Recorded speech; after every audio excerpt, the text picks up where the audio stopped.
Minha gente, hoje nós estamos com o Dr. Alexandre Martins de Castro.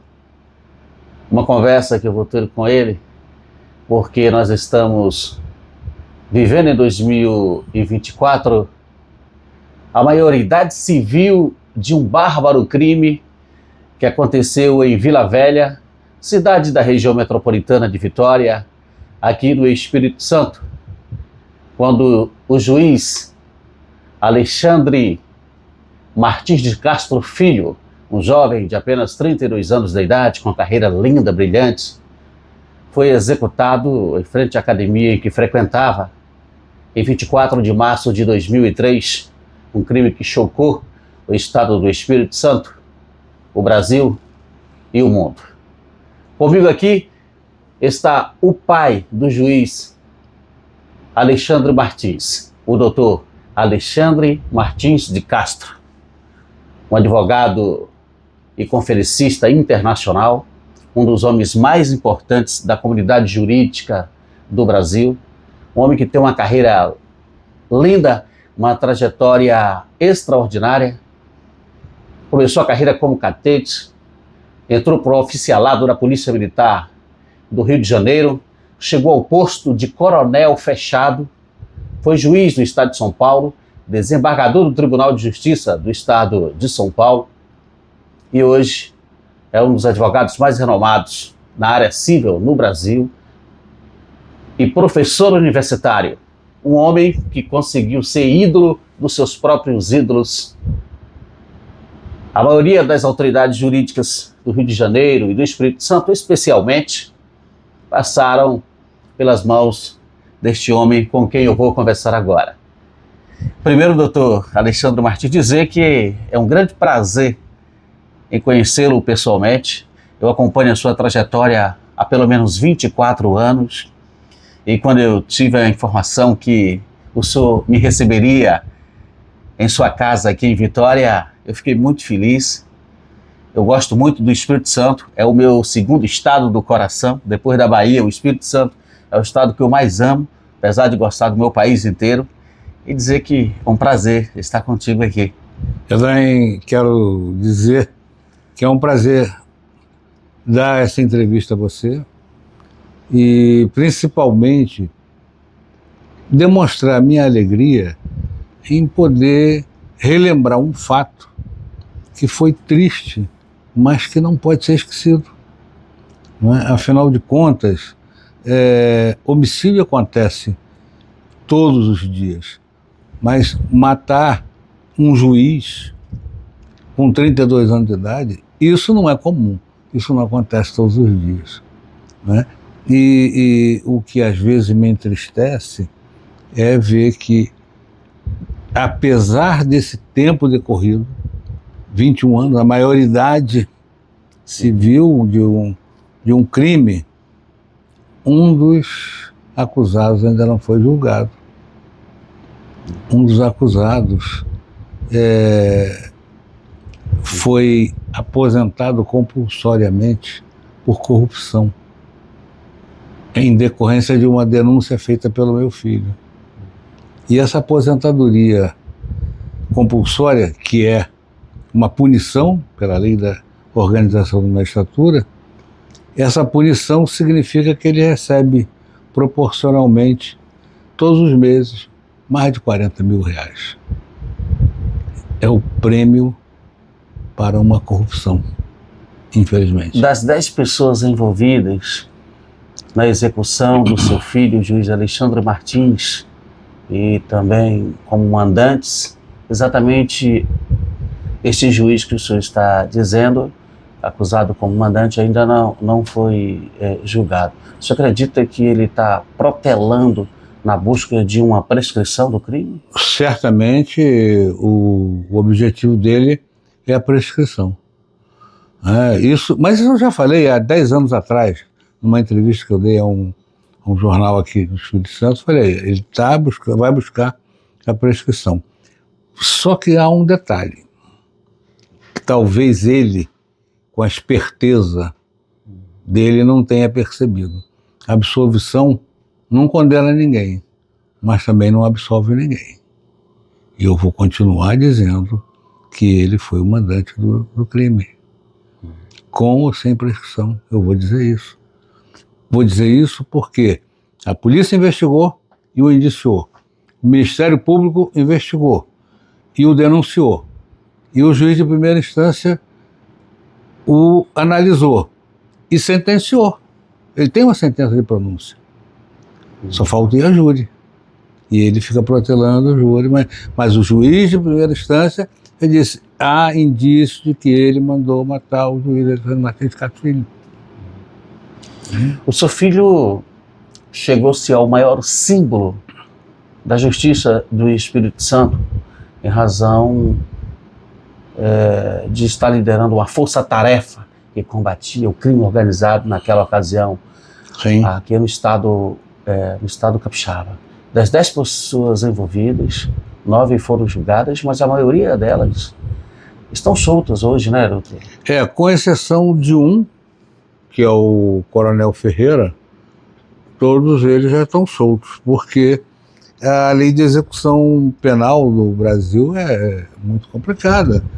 O sujeito que é condenado a 30 anos, com 6 anos ele passa para o regime semiaberto. E antes dos 6 anos ele tem aquela saidinha. Sim. Né? Então, eu sempre digo, eu falo isso em aula mesmo, a pessoa tem que requerer, muito bem requerido, para ficar preso. Porque é difícil ficar preso. É difícil ficar preso. Doutor Alexandre Martins, o senhor hoje é um conferencista internacional. Eu acompanho a sua trajetória e percebo que o senhor mora mais dentro do avião do que na sua própria casa, né? Viajando o avião mundo, e hotel. Exatamente. O senhor faz do avião um hotel, né? Então, o que o senhor fala hoje exatamente nas suas palestras de mundo afora? Antigamente, coisa uns 3 anos atrás, eu falava muito sobre responsabilidade civil médica, que era um tema interessante. Mas hoje, crime organizado, evasão de moeda, lavagem de dinheiro, crime de colarinho branco, como nós chamamos, né? E pedofilia. É um assunto, e a questão ambiental. Principalmente na Europa, eles se ligam muito nessa questão do meio ambiente. Sim. Então, o direito ambiental está muito em moda lá. Mas eu normalmente falo sobre qualquer assunto. Te perguntam muito sobre a história do seu filho? Sempre. Sempre, invariavelmente, vem uma pergunta sobre o caso. Porque acontece o seguinte, foi um caso, como você falou, bem, de repercussão nacional e internacional. Eu recebi carta da ONU apresentando os pêsames. Então não foi, da Corte Internacional de Justiça, não foi um assunto que tenha tido uma repercussão local, era mundial, internacional. Né? E quando o corpo dele, que estava sendo velado no Tribunal de Justiça, foi para o aeroporto, que eu levei o corpo para o Rio de Janeiro, as pessoas na rua, quando o caminhão do bombeiro passava, aplaudiam. Ele teve uma atuação assim, muito importante, brilhante, muito corajoso ele. E quando o senhor fala do juiz Alexandre Martins, o seu filho, seja nas entrevistas, mas especialmente nas palestras, onde as perguntas vêm de diversos públicos, o senhor ainda se emociona ou as suas lágrimas já secaram? Não, as lágrimas não secaram porque elas ainda não desceram. Ainda não tive tempo de chorar a morte do meu filho. A sociedade chorou por mim. Mas o meu objetivo, desde o momento que eu soube do fato, é de levar todos a julgamento. Levar todos a julgamento. Né? Então, eu não posso ficar perdendo tempo em lamentar. É claro, eu fico triste. Mas ao mesmo tempo que eu fico triste, fico muito orgulhoso da capacidade dele, da coragem dele e da obstinação dele. Ele era brilhante, honesto, trabalhador. Diante dos resultados das investigações e do julgamento da justiça em relação aos envolvidos, a morte do juiz Alexandre Martins, o senhor acredita que houve muita morosidade e que a morosidade ainda continua em torno do caso para um esclarecimento final? Claro, a morosidade é flagrante, mas até que nós estamos completando 21 anos. Se a gente analisar que determinados fatos acontecem hoje e amanhã o Supremo Tribunal Federal já está dando uma posição, esse caso é um caso muito mais emblemático. Claro. Porque nas duas pontas tem um juiz, um morrendo e o outro mandando matar. Então isso é um crime muito grave. Pô. Isso não era uma coisa para levar um ano para ser resolvido. Era uma coisa para ser resolvida em um mês. Pô. Mas tem 21 anos e não está resolvido. Agora o senhor tem consciência que se não fosse o seu esforço, a sua persistência, a sua influência, esse caso talvez não estaria sendo lembrado até hoje. Já teria caído no esquecimento. Mas eu, em homenagem à memória dele, eu sei que ele faria isso por mim, se fosse o contrário, eu não vou deixar esse fato esquecido. Esse fato tem que ser um fato lembrado, porque foi um fato importante, né? Ele não era capixaba, mas o sangue dele ficou em solo capixaba. Então eu não posso deixar isso passar assim em branco. Isso tem que ser ressaltado. Doutor Alexandre Martins, em agosto de 2018, o senhor participou de um culto evangélico numa igreja em Praia da Costa, em Vila Velha, em que o senhor encontrou, o senhor ficou de cara a cara com o mandante do crime do seu filho, o juiz Antônio Leopoldo. E eu observei muito no seu rosto as filmagens que foram feitas lá. E o senhor teria perdoado o mandante do crime do seu filho. Esse perdão prevalece? Eu quero esclarecer bem esse fato e vou esclarecer olhando bem nos olhos de todos que estão me ouvindo. Eu, em momento algum, eu perdoei ninguém. Jamais perdoaria o assassino do meu filho. Naquela oportunidade da igreja, eu disse, citando uma epístola de Paulo, eu disse que não tinha mais ódio no coração. Não odiar não é o mesmo que perdoar. É coisa completamente diferente. O ódio era um sentimento que estava me incomodando, que podia me levar a um infarto. Eu disse, eu não tenho ódio de ninguém. Tanto que o pastor perguntou, você aperta a mão dele? Aperta a mão de todo mundo. Quando na missa, antes da pandemia, tinha um momento lá, a paz de Cristo, todo mundo apertava, aperta a mão das pessoas em aeroportos, no meio da rua, em restaurante e tal. Muito bem. Claro, aperta a mão dele, não tem problema nenhum. Ainda brinquei com o pastor, eu aperto até a sua também. Então, não foi perdão, jamais perdoaria. E se você escutar a gravação toda, em momento algum, eu uso a palavra eu perdoo. Não falei isso. Eu não tenho mais ódio. Eu não tenho ódio de ninguém, nem dele.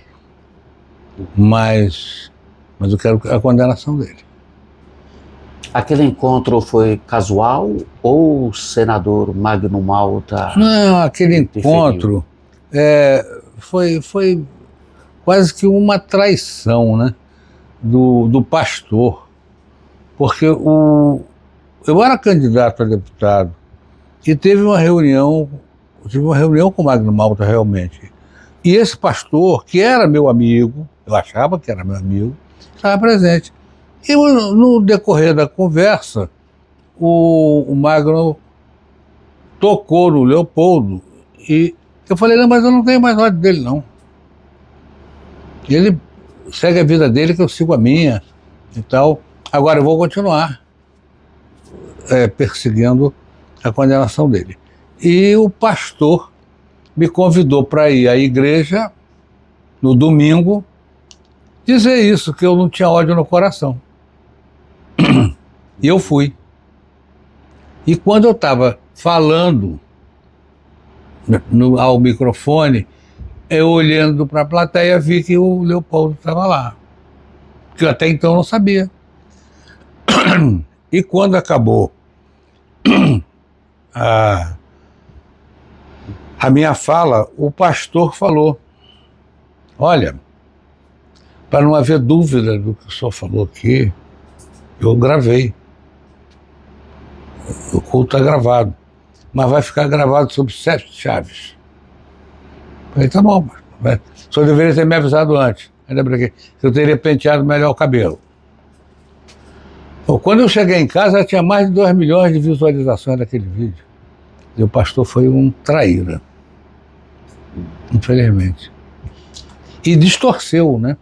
E ele, Leopoldo, também aproveitou. Né? Tanto é que ele lançou a ideia, não ter ódio, com eu fui perdoado. Ele não foi perdoado. Dizem que o bom cristão perdoa, né? Eu sou um mau cristão. Eu não perdoo ele, não. O coração de pai ainda fala mais alto, né? Claro. Pela busca da justiça. O Alexandre, eu tive 2 filhos. Minha filha já tinha falecido. Sua filha faleceu jovem. 20 anos. Ela é acadêmica de medicina. E o Alexandre, então, era meu sucessor, era o meu herdeiro. Eu estava construindo um império para ele. E ele foi assassinado brutalmente. E isso é como se a gente levasse uma rasteira da vida, né? O senhor estava exatamente onde quando comunicaram ao senhor que o seu filho havia sido assassinado em Vila Velha? Eu estava dando prova para uma turma na Universidade Gama Filho, Rio de Janeiro. E me avisaram, ó, tem um telefonema importante. Eu falei, mas estou dando prova. Não, mas é importante. E aí, quando eu desci, já liberaram a turma, eu já sabia o que era, né? Mas eu não... Quem ligou foi um primo que eu não falava com ele há anos, não sei como é que ele me localizou lá. Falou, corre, Espírito Santo, que houve um problema lá com seu filho e tal. E falei, vou para o aeroporto. Peguei um táxi e o motorista falou, você está indo para onde? Eu vou para Vitória. E deu uma notícia aqui de Vitória, que mataram um juiz lá. Aí eu fiquei meio preocupado. Lembrando, acho que é Alexandre. Mas eu vim no avião, torcendo para não ser verdade. Né? Quando eu desci do avião, é que veio um delegado da Polícia Federal, me deu um abraço e falou no meu ouvido, meus pêsames. Foi ali que eu tive convicção, certeza de que ele tinha morrido. E onde foi e quando foi que o senhor viu o corpo do seu filho pela primeira vez? Já no Tribunal de Justiça. Já sendo velado? Já. No início, né? Eu primeiro vi, depois abriu para as pessoas olharem. Mas já estava no caixão. No aeroporto, aqui em Vitória, quando o senhor chega e recebe o abraço do delegado da Polícia Federal, já comunicando que o fato era verídico, sua reação foi o quê? O senhor perdeu o chão ali, naturalmente? Eu fiquei um pouco abalado, mas a partir daquele momento eu tive a convicção de que eu não podia ficar parado, que eu tinha que fazer alguma coisa. O senhor já era viúvo nessa época? Sim. A partir de quando o senhor começou a se envolver com as investigações para poder ter ciência do que tinha acontecido com o seu filho? No mesmo dia. No mesmo dia eu conversei com o secretário de segurança da época e com o delegado, que era da delegacia de homicídios. No mesmo dia. Tanto é que no mesmo dia 3 pessoas foram presas. No mesmo dia. Um dos que atirou, o que cedeu a moto e o que cedeu a pistola. Só não conseguimos pegar no mesmo dia o tal do Lombrigão, que foi preso uns 25 dias após. Mas no mesmo dia. E interessante que no mesmo dia começou a aparecer a tese do latrocínio. Foi latrocínio. Ok. Eu falei, não, isso Não foi. não foi latrocínio, isso é crime de mando e tal.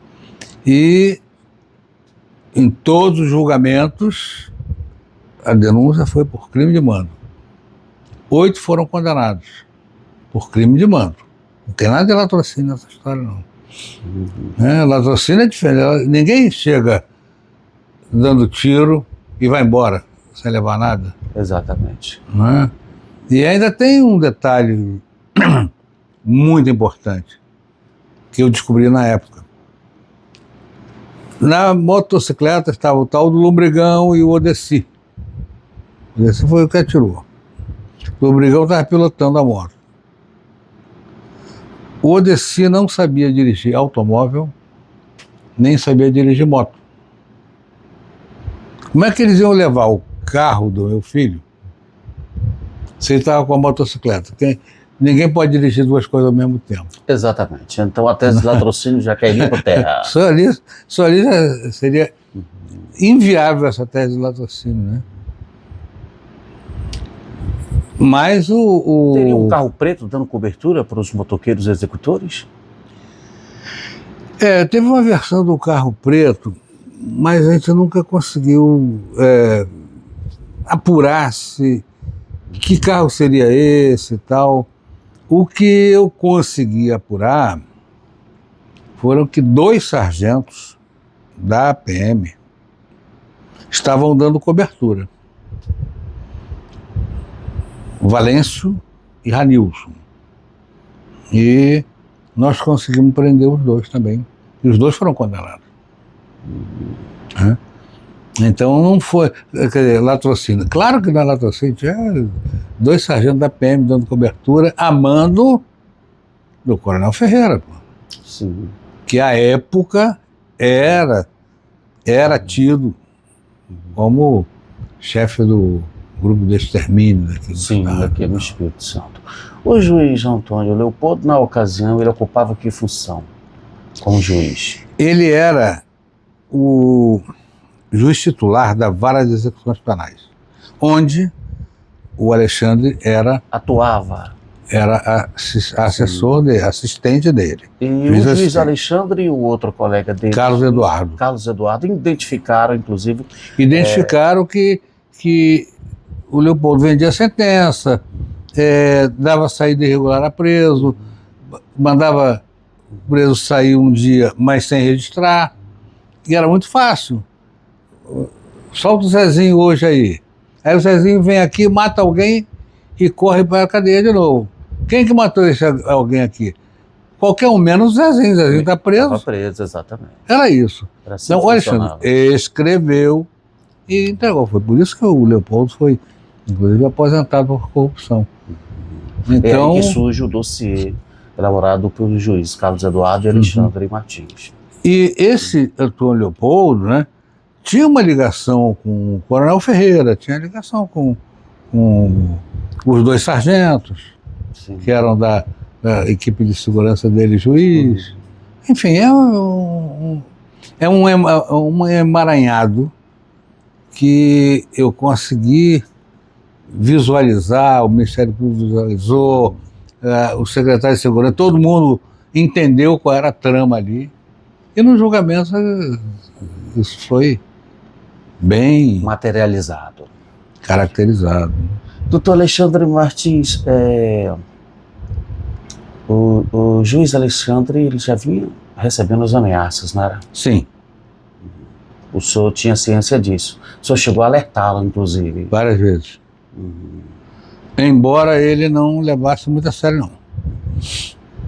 Ele não levava muito a sério e ainda brincava, minha cabeça tá prêmio tanto, ó, já aumentou o valor da... Ele levava na... levava, mas eu falava para ele, né? Não brinca. Isso é sério.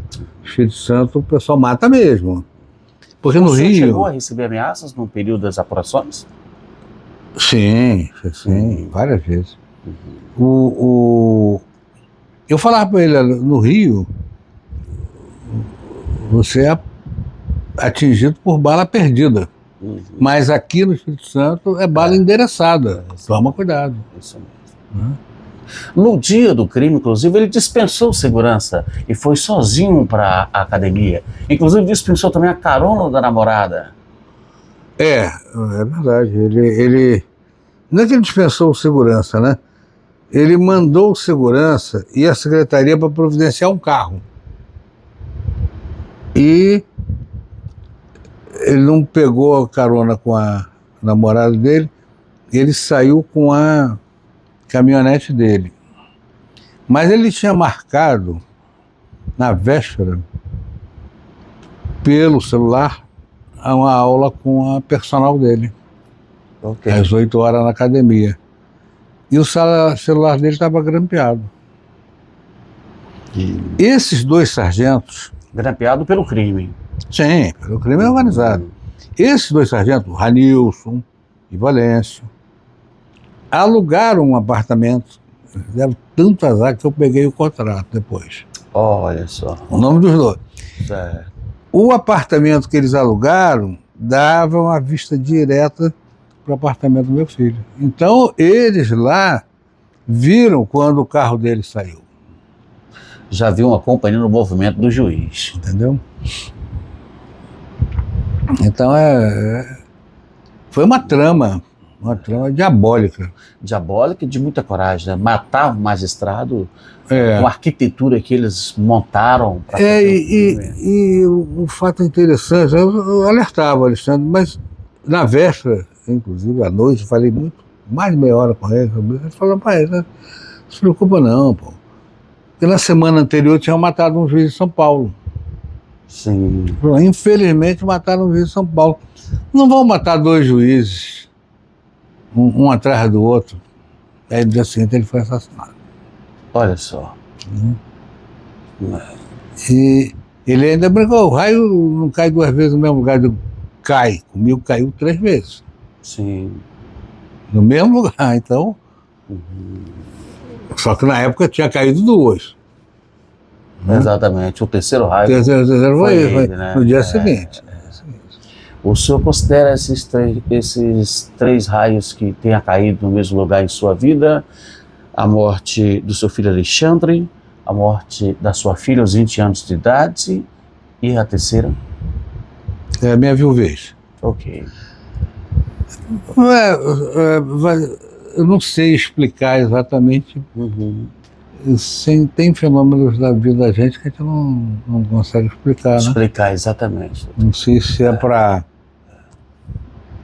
uma aprovação, eu não sei exatamente. Ou para servir de exemplos, né? Para a nação, pode ser, o fato a gente concreto não consegue, que, né, entender. Eu acho, eu vou ser sincero, eu não gostei de nenhum dos 3.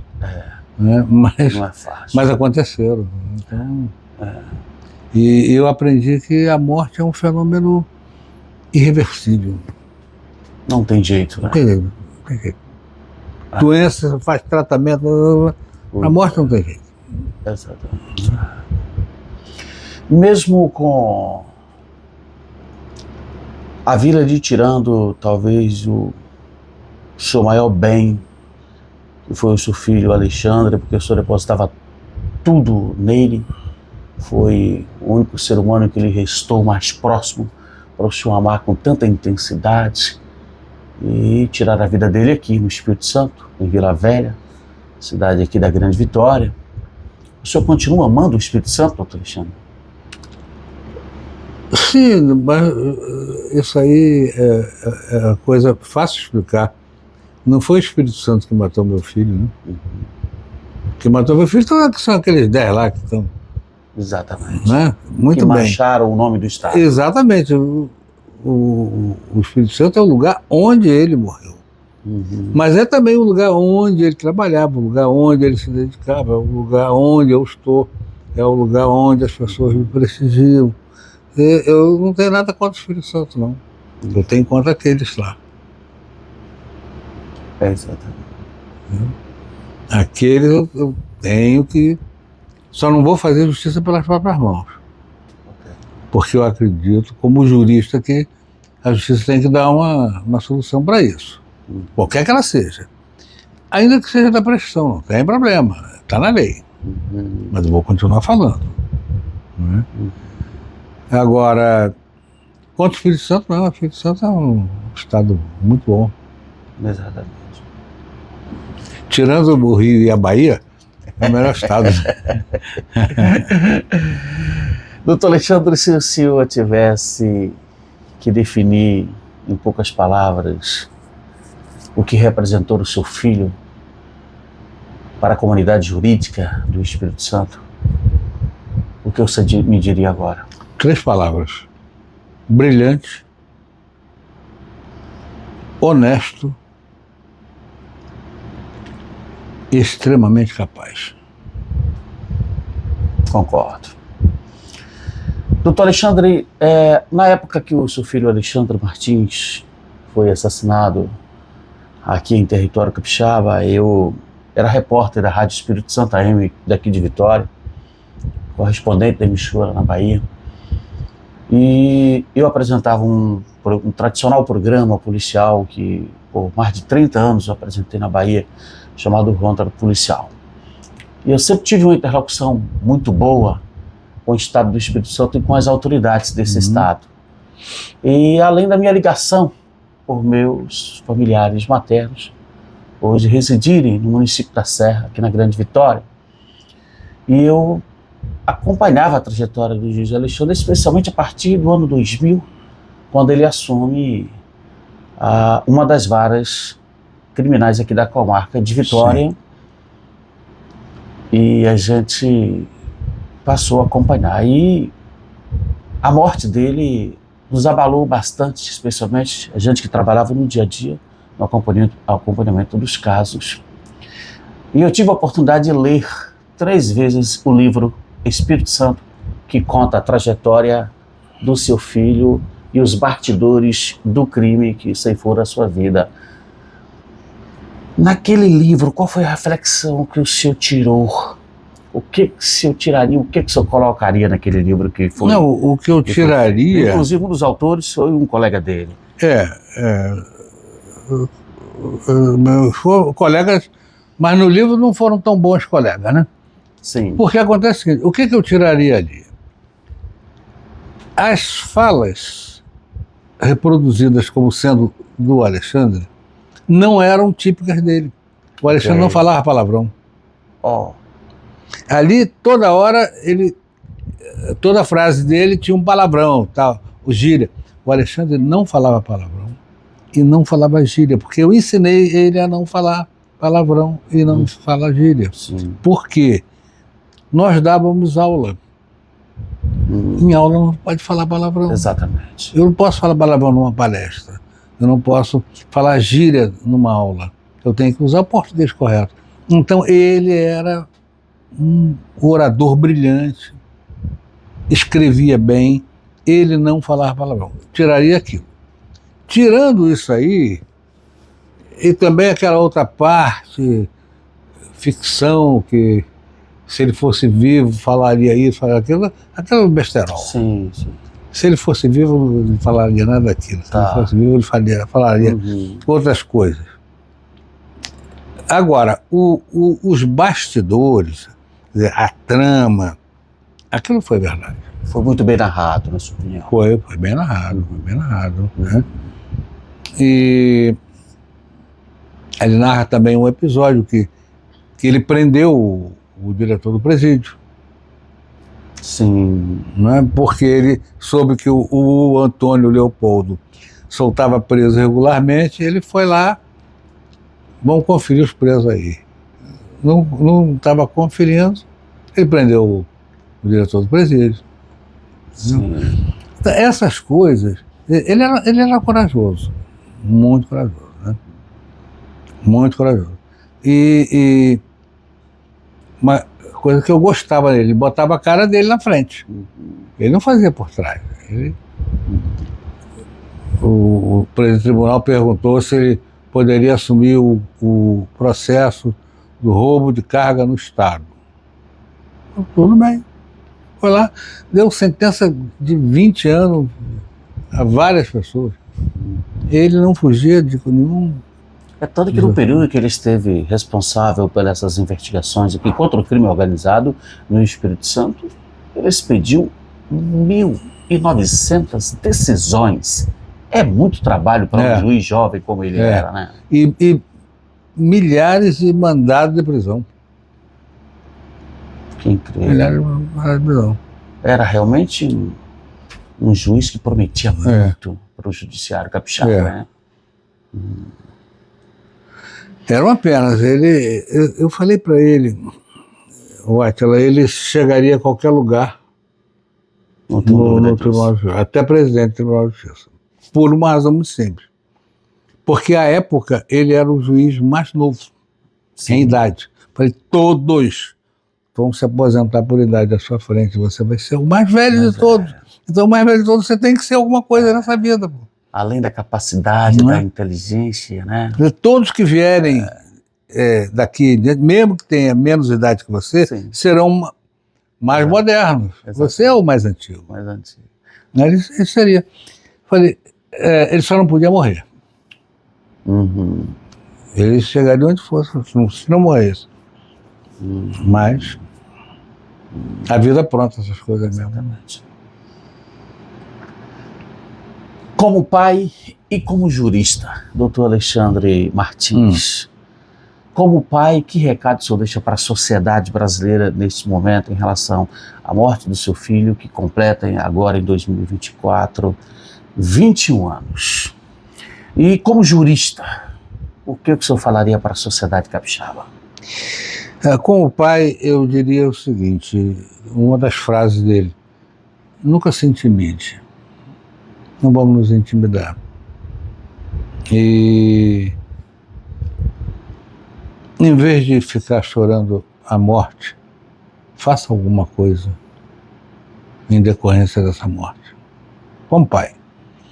Como jurista, eu diria o seguinte: acredite na justiça, mesmo que a justiça seja inacreditável. É isso. Doutor Alexandre Martins, como eu disse no início, um dos homens mais importantes que nós temos na comunidade jurídica do Brasil. Um jurista reconhecido, conferencista internacional, um homem de uma sabedoria incrível, ídolo dos seus próprios ídolos e pai do juiz Alexandre Martins, assassinado em 24 de março de 2024 em Vila Velha, cidade da região metropolitana de Vitória, no Espírito Santo. Doutor Alexandre Martins, eu quero mais uma vez te agradecer por ter me recebido em sua casa aqui em Vitória, por a gente bater esse papo, nos dar essa atenção, te conhecer pessoalmente. É muito bom quando a gente conhece uma pessoa que a gente admira, especialmente no meu caso. Eu acompanho assim, a sua trajetória há mais de 20 anos, há exatos 24 anos, assim, e a gente sempre nunca imagina que vai encontrar um ídolo, a pessoa que a gente gosta tão de perto, e poder falar de um assunto emblemático, um assunto que está vivo na nossa memória, e um assunto que o Espírito Santo nunca aceitou, nunca engoliu, que foi a morte do seu filho Alexandre, um dos maiores símbolos que nós temos aqui no Espírito Santo, e talvez o maior símbolo do judiciário capixaba. Eu quero imensamente te agradecer por esse bate-papo aqui, por essa conversa. Foi um prazer. Marcelo, eu queria também dizer o seguinte, foi um prazer muito grande conhecer você. Foi uma honra muito grande ser entrevistado por você. E principalmente porque nós não combinamos absolutamente nada sobre o que você iria me perguntar, né? Você perguntou o que você achou que deveria perguntar, mas eu não sabia o que você ia perguntar, né? Então, a nossa entrevista foi muito informal, muito verdadeira, muito sentida, mas não foi nada combinado. Parabéns a você como profissional da imprensa, você é um orgulho da imprensa. Muito obrigado. Foi um prazer, doutor Alexandre. Bem.